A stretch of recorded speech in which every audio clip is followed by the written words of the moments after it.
ঘৰত ইমান মাৰ খায়, কিছুমান বোৱাৰী আছে ইমান মাৰ খায়, কিন্তু হাঁহি মুখে এটা মানে ফুট এটা ৰঙা ডাঙৰকৈ লৈ পেলাই গৈ থাকে, গম নাপায়। নিৰাময় কোষ নামটো তেওঁৱে দিলে আৰু দি পেলাই তেওঁ সেই চেলটো বনাই দিলে, ওমেন চেল। তাৰপিছত আমি থানাত ওপৰত এটা আমাৰ কাৰণে সুকীয়া এটা কোঠা দিলে, তাতে আমি বিচাৰবিলাক কৰোঁ। আৰু বহুত মানে তেওঁলোকৰ সহায় পাইছোঁ। কৰ্মশালা এটা পাতিছে কোনোবাই, তালৈকো লৈ আহিব লাগে ন, সেইবিলাকেদি কি হয় মানুহৰ ব্যক্তিত্বটো বিকাশ হয়। কালি মোৰ নাতিটো গৈছে হয়নে, এনেই নাতিটোৱে চব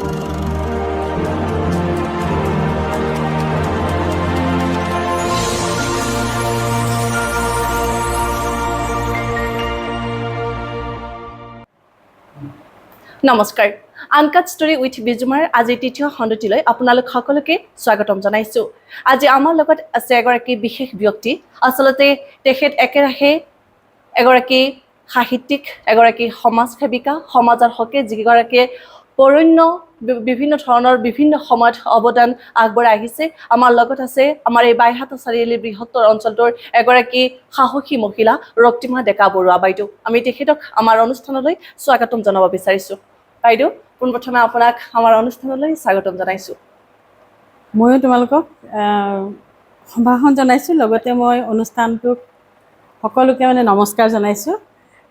মোৰ ঘৰলৈ অহাৰ বাবে তোমালোকক মই বহুত ধন্যবাদ জনাইছোঁ। বাইদেউ, আমাৰ আচলতে পৰিকল্পনা বহুদিনীয়া, মোৰ বিশেষকৈ যে বাইদেউৰ লগত বহিম, আমি কথোপকথন কৰিম, কিন্তু অৱশেষত আজিৰ এই দিনটো আহি গ'ল। পোনপ্ৰথমে আপোনাক ধন্যবাদ জ্ঞাপন কৰিছোঁ। মোৰ অনুৰোধক আপুনি সফলতাৰে আজিৰ এই সময়খিনি দিয়াৰ বাবে।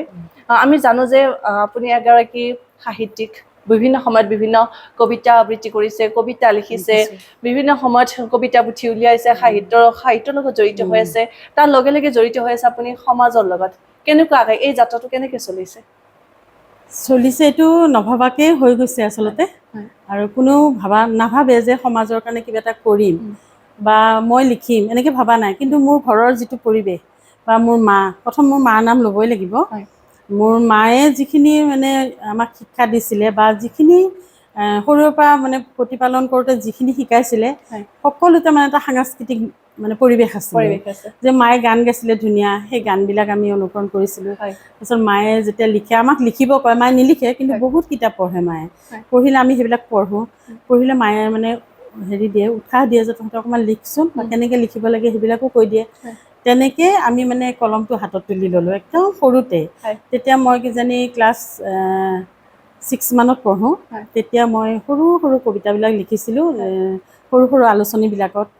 সেইবিলাক পঠাই দিছিলোঁ গুৱাহাটীলৈ, মায়ে পঠাই দিয়ে। তেনেকৈ প্ৰকাশ পায় একদম সৰুতে, ভাইটি ভণ্টি, ৰ'দালি, এনেকৈ আলোচনী আছিলে সেইবিলাকত। তাৰপিছত স্কুলত যেতিয়া আমি ডাঙৰ হ'লোঁ অকণমান, তেতিয়া ক্লাছ 10 পালোঁ। তেতিয়া বাইদেৱে মানে আমাৰ যিগৰাকী হেড মিষ্ট্ৰেছ, তেখেতে এখন মানে ক'লে যে আমি এখন মেগাজিন উলিয়াম, তাতে তহঁতে লিখ, এনেকৈ ক'লে। তেতিয়া আমাৰ হুলস্থুল লাগি গ'ল আৰু কি লিখিম, লিখ বুলি ক'লে লিখিবতো নোৱাৰোঁ, এতিয়া নাজানো, ভয়ো লাগিছে। তাৰপিছত মাক ক'লোঁ এনেকৈ বাইদেৱে লিখিব দিছে। তাৰপিছত লিখ, কি লিখিবি? তাৰপিছত জানো কি লিখিম, এতিয়া কি লিখিম? তই মায়ে ক'লে বোলে তই মই বুলি লিখ।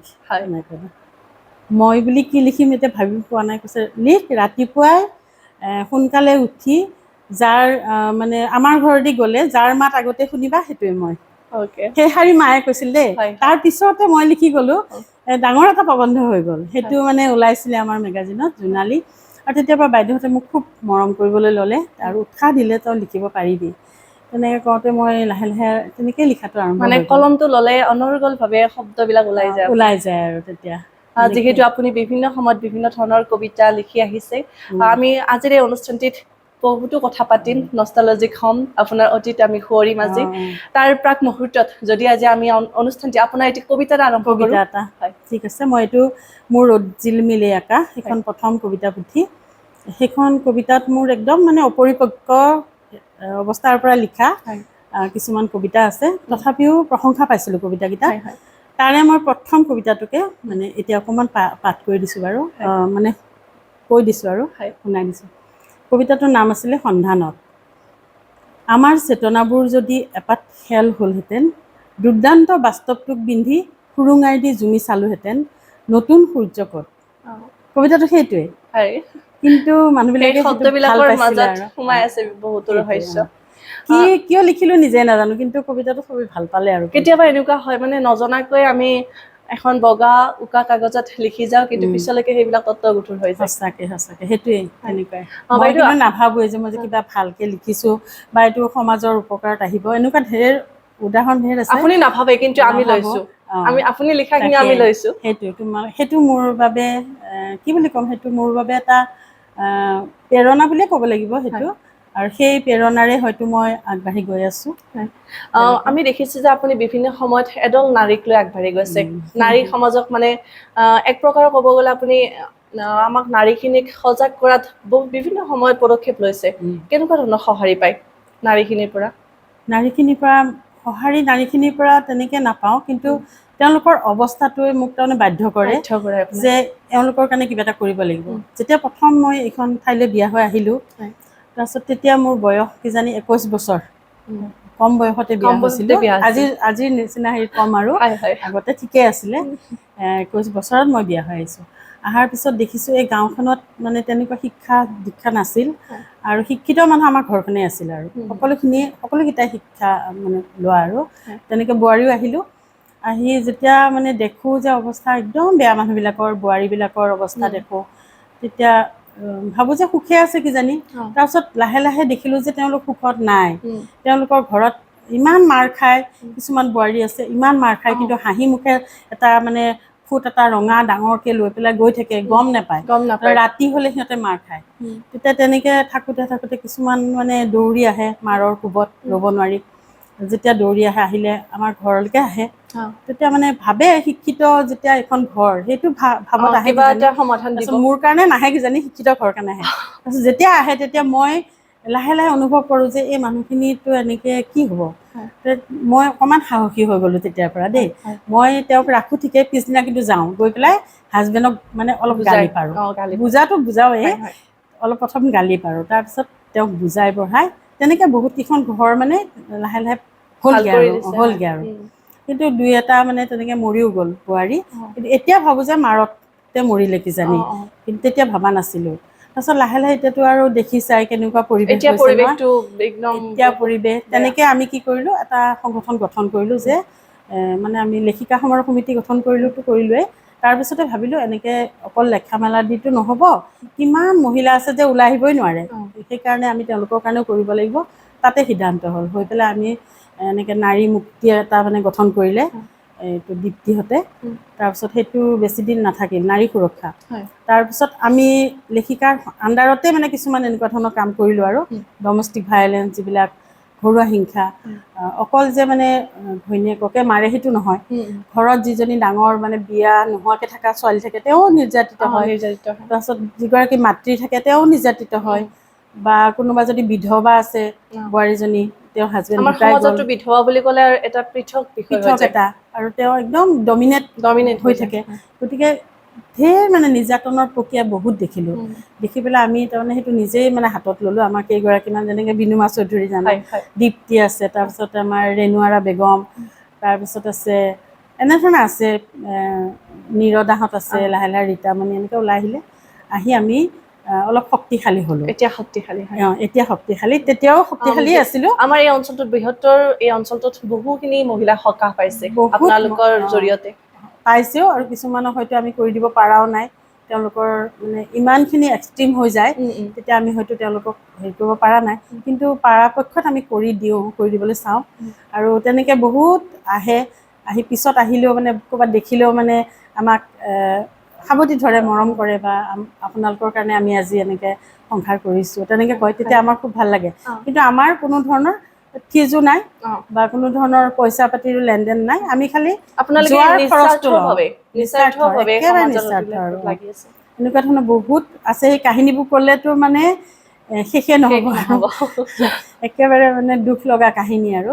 তেনেকুৱা ধৰণৰ বহুত কাহিনী আছে, সেইবিলাক আমি কৰিলোঁ। তাৰপিছত হ'ল কি, তাৰপিছত আমি যেতিয়া নিজে গঠন কৰিলোঁ, তাৰপিছত থানাই অকণমান আমাক চকুত পৰিল নেকি। থানাবিলাকত এটা এটা কমিটি থাকিব লাগে। গতিকে সেই সময়ত ক'লে যে থানাত এটা মহিলাৰ মানে এটা কমিটি লাগে, চেল এটা লাগে। তেতিয়া আমাক যিজন OC আহিছিলে, তেওঁৰ কথা ক'বই লাগিব আমি, ৰহমান বুলি, তেখেতে আমাক মাতি নিলে, নি পেলাই ক'লে, বাইদেউ আপোনালোকেতো কৰিয়ে থাকে এইবিলাক কাম, আমাৰ সহায় বিচাৰে, গতিকে আমাৰ ইয়াতে কৰক, তেতিয়া আমি বেছিকৈ সহায় কৰিম। আমিতো খুব ভাল পালোঁ। তেতিয়া বনাই দিলে মহিলা অভিযোগ নিৰাময় কোষ, নামটো তেওঁৱে দিলে, আৰু দি পেলাই তেওঁ সেই চেলটো বনাই দিলে, ওমেন চেল। তাৰপিছত আমি থানাত ওপৰত এটা আমাৰ কাৰণে সুকীয়া এটা কোঠা দিলে, তাতে আমি বিচাৰবিলাক কৰোঁ।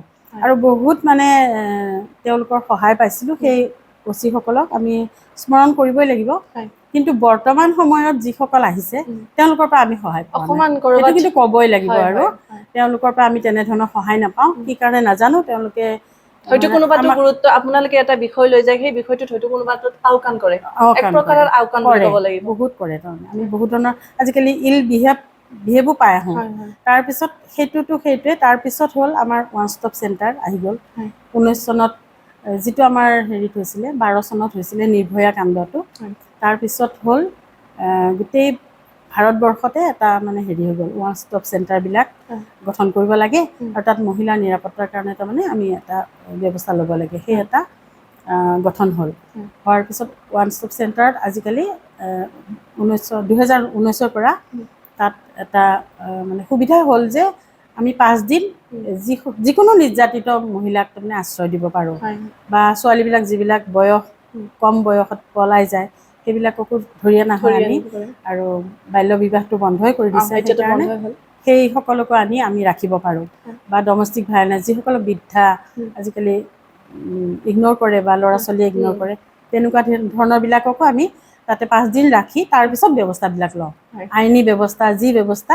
এতিয়া সেই ওৱান ষ্টপ চেণ্টাৰৰ কাৰণে আমি গোটেই জিলাখনতে অকণমান সক্ৰিয়ভাৱে লাগিবলৈ সুবিধা পাইছোঁ চৰকাৰৰ সহায়ত। ইয়াৰ মাজতো যিহেতু আপোনালোকে বিশেষকৈ আপুনি নাৰীৰ সমাজৰ লগত বহুত বেছি জড়িত, তাৰ মাজতে কোনোবাখিনিত অনুভৱ হয়নে নাৰীয়ে নাৰীৰ শত্ৰু বুলি? নাৰীয়ে নাৰীৰ শত্ৰু বুলি কয়, কেতিয়াবাতো হয়ে, কেতিয়াবা পুৰুষৰ শত্ৰু হৈ থাকে, নাৰীও নাৰীৰ হৈ থাকে। কিন্তু সেইটো মানে এনেকুৱা হয় সকলোতে নহয়। কিছুমান নাৰী ওলাই আহিছে সমাজৰ হৈ কাম কৰিব, কিন্তু কিছুমানে ঘৰতে থাকি তেওঁলোকক সমালোচনা কৰে। সেইটোতো কৰেই, সেইটো পুৰুষে কিন্তু বেছি কৰে। আমাৰ নাৰীৰ বদনাম হয়, মই পুৰুষবিলাকৰ লগতো থাকোঁ, গতিকে মই শুনি থাকোঁ কথাবিলাক। পুৰুষে কিন্তু বেছি সমালোচনা কৰে নাৰীকো কৰে, আৰু পুৰুষৰ ভিতৰতো যদি কোনোবা আগবাঢ়ি যায় তেওঁলোককো কৰে। কিন্তু নাৰীৰ বদনামটো হয় বিশেষকৈ। কিন্তু নাৰীসকলৰ হ'বই, কাৰণ তেওঁলোক অশিক্ষিত। এতিয়া শিক্ষিত হৈছে নতুনকৈ, হয়নে? কিন্তু আগতেতো অশিক্ষিতই আছিলে, গতিকে তেওঁলোকৰতো বদনাম হ'বই। এনেকুৱা যিহেতু আপুনি লিখাৰ জৰিয়তে সমাজখনত কিছুমান স্বচ্ছ আনিব বিচাৰে বা সজাগতা আনিব বিচাৰে, তাৰ মাজত দেখিবলৈ পোৱা যায় বৰ্তমান সময়ত যুৱ প্ৰজন্মই কিন্তু লিখা বা ধৰক আজিৰ দিনত যদি এখন কবিতা আবৃত্তি প্ৰতিযোগিতা যদি পাতে, প্ৰতিযোগী নাথাকে। কিন্তু যদি আপুনি ছ'চিয়েল মিডিয়াত দেখিব অহৰহ কিন্তু আপুনি অনলাইন পাব, কবিতা লিখে, বিভিন্ন ধৰণৰ ৰিলছ বনাব, কিবা বনাব। কিন্তু যদি আপুনি কবিতা আবৃত্তি হওক বা কুইজ প্ৰতিযোগিতা এখন পাতে, নাটকে হওক, শিশু নাট চলি আছে, কিন্তু কোনোতো নাই অহা। এই ক্ষেত্ৰত কি ভাবে, কিহৰ কাৰণে? মানে কোনোবাখিনিত এনেকুৱা নেকি অভিভাৱকসকল সচেতন নহয় নেকি? সেইটো হয়, অভিভাৱকসকল সচেতন হয় কিছুমান কথাত। আজিকালি দেখোঁ অভিভাৱকে লৈ আহে নাচিবলৈ, ল'ৰা ছোৱালীক লৈ আহে, বা কিবা এটা কৰিবলৈ লৈ আহে, স্কুললৈকো লৈ আহে, লৈ যায়, থৈ আহে, নহয়নে? সেইটো ক্ষেত্ৰত সচেতন। কিন্তু এই যে বাহিৰাখিনিও লাগে, বা গান এটা শিকিবলৈ হ'লেও মানে অভিভাৱকৰ প্ৰয়োজন, বা তেওঁলোকৰ উৎসাহ লাগে, বা আজি নাটকৰ কৰ্মশালা এটা পাতিছে কোনোবাই, তালৈকো লৈ আহিব লাগে ন। সেইবিলাকেদি কি হয়, মানুহৰ ব্যক্তিত্বটো বিকাশ হয়। কালি মোৰ নাতিটো গৈছে, হয়নে? এনেই নাতিটোৱে ছবি তবি আঁকে বা কথা আৰু দেখো আপোনাৰ নাতি ধুনীয়াকৈ, আপুনি যিহেতু ছ'চিয়েল মিডিয়াত এক্টিভ থাকে, বিভিন্ন সময়ত গান আওৰাই বা কবিতা আওৰাই ধুনীয়াকৈ এক্টিভভাৱে কামবিলাক শিকি আছে, আপোনাৰ জৰিয়তে শিকি আছে। আৰু কালি সি মানে বৰ এক্টিভলি মানে কৰিছে, কালি প্ৰথম দিন তাৰ। মই বিভিন্ন সময়ত দেখা পাইছোঁ যে বিহু কৰ্মশালা হ'লে তাতেও থাকে, এতিয়া অভিনয় কৰ্মশালা তাতেও গৈছে। তাকে কৈ আছিলে দীপাঞ্জলীয়ে যে মানে সি ধুনীয়া কৰিছে। কিন্তু সেইটো হয় যে ব্যক্তিত্ব বিকাশৰ বাবেও এইবোৰ বস্তু লাগে, নহয়নে বাৰু? অকল মানুহটো চোকা হ'ব লাগে, বুদ্ধিদীপ্ত হ'ব লাগে, সেইটো নহয়। এতিয়া সি সামাজিকভাৱে মিলিব পাৰিব, মানুহৰ লগত কথা পাতিব পাৰিব, আবৃত্তি এটা কৰিলে, নাটক এখন কৰিলে, হয়নে? সেইটো বস্তু লাগে, অকল কিতাপে নহয়। আমাৰ গাৰ্জেনৰ অকল কিতাপত গুৰুত্বটো বেছি, কিন্তু সেইটো কাৰণেও হয়।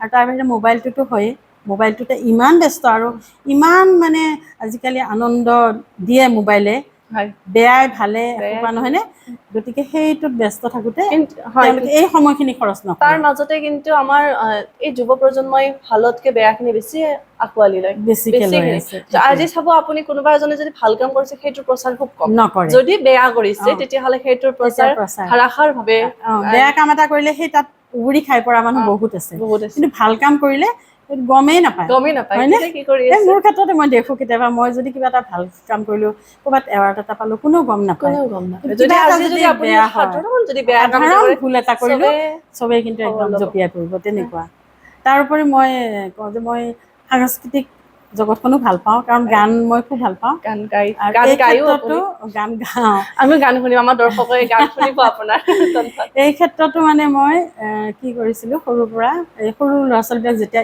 ইয়াত দেখোঁ হয় যে তেওঁলোকে মানুহ মাতিলে দৌৰ মাৰে উম। বা নমস্কাৰ এটাও নিদিয়ে উম। কিন্তু এতিয়াও সেইটো দিনে ঘূৰি আহিছেগৈ আকৌ দেই ল'ৰা ছোৱালীবিলাকৰ হয় মানুহ নামাতে ঘৰলৈ আহিলেও মানুহ নামাতে ন এনেকুৱা উম। ধৰণৰ হৈছে আগতে সেইটোৱে আছিলে হয় তেতিয়া মই ভাবোঁ যে এই ল'ৰা ছোৱালীখিনি কি কৰা যাব তেতিয়া মই মইনা পাৰিজাত এটা গঠন কৰিছিলোঁ দেই হয় মইনা পাৰিজাতো মোৰ ঘৰতে পাতিছিলোঁ মই কৈছোঁ ল'ৰা ছোৱালীটো প্ৰথম নাহিব যিকেইটা আহে মাতি আনো ওচৰৰ হয় আনি মই ঘৰতে মানে সিহঁতক ৰেজিষ্টাৰ লৈ নাম লিখি বিনা পইচাত আৰু কোনো পইচা নাই হয় তেনেকৈ মই সিহঁতক লৈ নাচ গান সাধু কোৱা আবৃত্তি বা তেনেধৰণে কিতাপ পঢ়া আৰু কিতাপ মোৰ নিজৰ কিতাপবিলাককে পঢ়িব দিওঁ আকৌ 7 দিন নম্বৰত লৈ আহিব দিওঁ লিখি থওঁ তেনেধৰণৰ মানে কিছুমান খেলা ধূলা কৰি মানে মইনা পাৰিজাতখন একেবাৰে ডাঙৰ হৈ গ'ল আৰু হয় বহুত ল'ৰা ছোৱালী আহি গ'ল হয় তেতিয়া আমি ইয়াত ঠাই দিব নোৱাৰিলোঁ তাৰপিছত পুখুৰী পাৰত লৈ গ'লোঁ তাত তেওঁলোকে গছ ৰুলে ধুনীয়াকৈ গছ গছনি ৰুব শিকিলে আৰু তাৰোপৰি মানে সমাজৰ লগত এতিয়াও যিখিনি মইনা পাৰিজাতত যায় হয় লগ পালে গম পাবা সিহঁতৰ সেইটো বেলেগ অলপ বেলেগ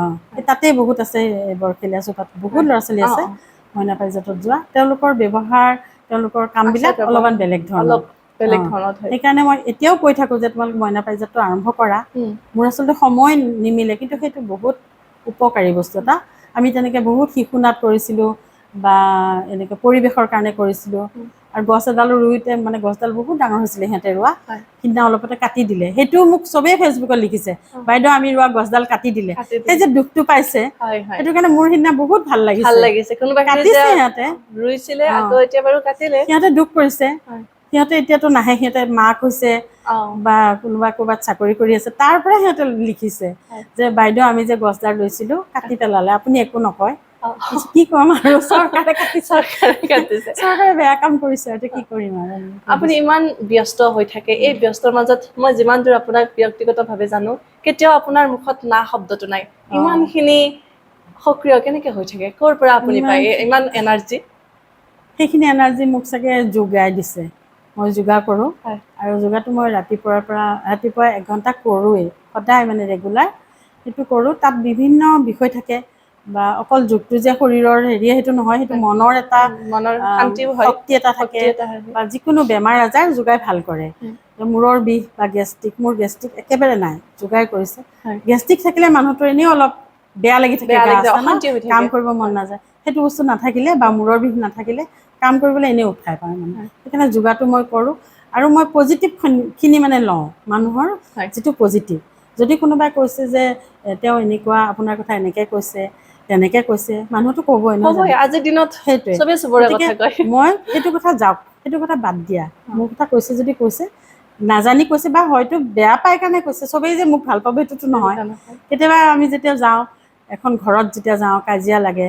তেতিয়া আমি হয়তো ছোৱালীজনীৰ ফালেই কওঁ কেতিয়াবা নহয়নে কেতিয়াবা ল'ৰাটোৰ ফালে কওঁ যাৰ সঁচা তাৰ ফালে কওঁ তেতিয়া এটা ফালেতো আমাক বেয়া পাব তেতিয়া এটা বেলেগ বেয়া পাব তেতিয়া এটাই ক'ব যে ইহঁতে কয় বাইদেউ আপুনি কিয় ইমান সহ্য কৰি থাকে ইমান বেয়াকৈ কৈছে সিহঁতে আপোনাৰ কথা কৈছোঁ নহয় মই যে ছোৱালীজনীৰ ফালে কৈ আছোঁ ল'ৰাটোৱে মোক কিয় ভাল পাব কচোন বাৰু তাৰ কথা মই বেয়াই কৈ আছোঁ সেইকাৰণে পজিটিভলি লওঁ যিকোনো কথা মোক বেয়া ক'লেও মই পজিটিভলি লওঁ তাৰপিছত সেইকাৰণে মোক বেছিদিন মানুহে বেয়াও পাই নাথাকে আকৌ ঘূৰি আহে নাই মানুহটো আপোনাৰ এই সৰলতাক কোনেও বেয়া পাব নোৱাৰে কথাৰ নাজানো আৰু প্ৰতিটো শব্দত ইমান ধুনীয়া এটা ৰস থাকে মই নিজে আপ্লুত হওঁ সেইটো তোমালোকৰ মানে তোমালোকে যে কৈছা মোৰ সেইটো খুব ভাল লাগে মৰম লাগে তোমালোকক মোৰ সেইটো কাৰণে তেনেকৈ সৰু ল'ৰা ছোৱালীবিলাকে মোক খুব ভাল পায় তাৰমানে সেইকাৰণে মই যে সিহঁতক গুৰুত্ব দিওঁ দিয়ে আৰু এতিয়া যিবিলাক ডাঙৰ হ'ল গাভৰু সিহঁতে এতিয়াও আহে অ মানে আমাৰ এই বাইদেউজনী একে মাৰ নিচিনা আমাৰ মা আৰু এনেকৈ কয় তেতিয়া মোৰ খুব ভাল লাগে মই কিবা এটা অন্ততঃ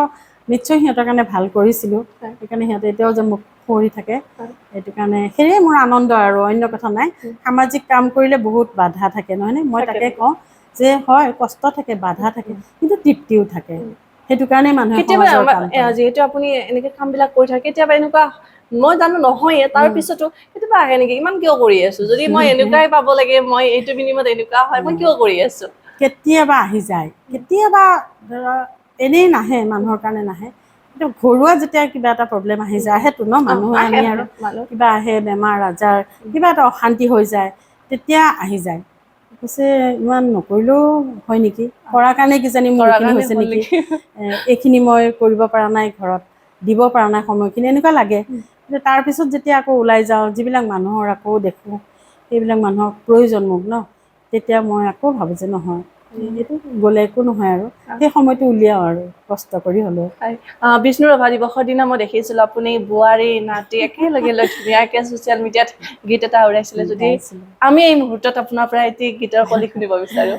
গীতৰ কলি এটা বাৰু গুণগুণাই দিম। হয়। সেইটোও এটা মোৰ মানে, মই কিবা এটা উৎসৱ হ'লে ভূপেন হাজৰিকাৰ ফটো লগাই থৈছোঁ। হয়। ভূপেন হাজৰিকাৰ যেতিয়া জন্মদিন হওক বা মৃত্যুৰ দিনেই হওক, সিদিনাও মই তেনেকে মানে গান আপুনি গাওঁ। আচলতে এটা পৰিৱেশ গঢ়ি তোলে। সেইটোৱে এটা মানে পৰিৱেশ ধুনীয়াকে গঢ়ি ঘৰখনত তোলে। ঘৰখনত শিকক যে ভূপেন হাজৰিকা বুলি কোনোবা এজন আছে, বা জ্যোতিপ্ৰসাদ আগৰৱালা বুলি কোনোবা এজন আছে, নহয়নে? হয়। মই আনকি লক্ষ্মীনাথ বেজবৰুৱাৰ দিনাও মই কৰোঁ, তাৰমানে হয়। চিনি পাব লাগিব চিনি পাব মানুহ ন। লাগিব। সেইকাৰণে আচলতে সিদিনা বিষ্ণু ৰাভা দিৱসৰ দিনা আৰু হেৰিও আহি গ'ল, আমাৰ লক্ষ্য আহি গ'ল, হয়। আৰু লক্ষ্যটো ধুনীয়া গায়। সেইকাৰণে আচলতে সিদিনা বেছি উৎসাহ পালোঁ আৰু মানে সেইকাৰণে গাই দিলোঁ, তেনেকৈ মানে দি দিলোঁ আৰু। হয়। সিয়ে ক'লে যে 20 তাৰিখে বাইদেউ দি দিব এইটো গান, অ', অ', ঠিক আছে দিয়া দি দিম, এনেকৈ দি দিলোঁ আৰু হয়। সেইটোৱে। যদি এতিয়া কলি এটা শুনো আপোনাৰ মুখত।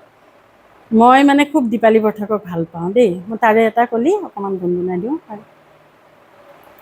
সোণৰ খাৰুণে লাগে মোক বিয়াৰ বাবে আই, চেনেহ জুৰি তই দিয় মোক হাততে শুৱাই।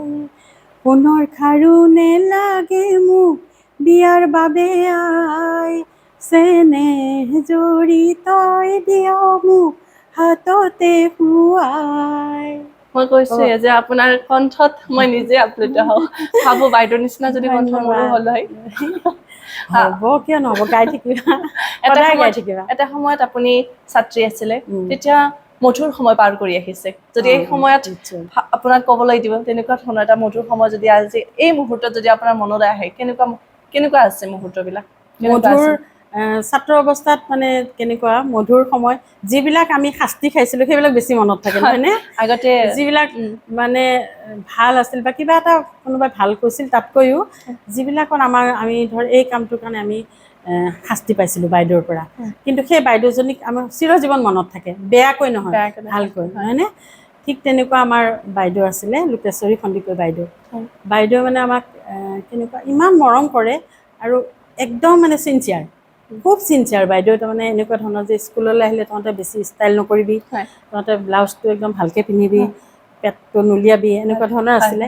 আৰু কাণত কাণফুল পিন্ধিব নালাগে, চেন পিন্ধিব নালাগে, খাৰু পিন্ধিব, মোৰ অভ্যাসটো মানে এতিয়াও ৰৈ যায় দেই। মই গালি খাওঁ ঘৰত, হয়। কিয় নিপিন্ধ, খাৰু নিপিন্ধ, অমুক নিপিন্ধ, কৈ থাকে, হয়। কিন্তু অভ্যাসটো যে আমাৰ স্কুলতে অ'। পিন্ধিব নিদিয়ে, ফুটটো লৈ আহিব নিদিয়ে, অ'। ফুট লৈ অহাৰ কাৰণেও এদিন আঁঠুকাঢ়ি আছোঁ। অ'। সেইবিলাক দিন মনত পৰে। হয়। তাৰপিছতে এবাৰ গৈছিলোঁ, মই নিপিন্ধোৱে কাণফুল চানফুল, কিন্তু ফুটটো লৈ গৈছিলোঁ, সেইকাৰণে ফুটটো খুলিও থ'লে আৰু মানে আঁঠুকাঢ়ি থৈ দিলে, সেই পিৰিয়ডটো আঁঠুকাঢ়ি থাকিলোঁ। হয়। তেনেকৈ ঠিক কোনোবাই ধৰ আমাৰ স্কুলত এনেই ধৰক ফুল এটা লৈ গ'ল, হয়। ফুলটো লৈ গ'লেও মানে শাস্তি পাইছিলোঁ।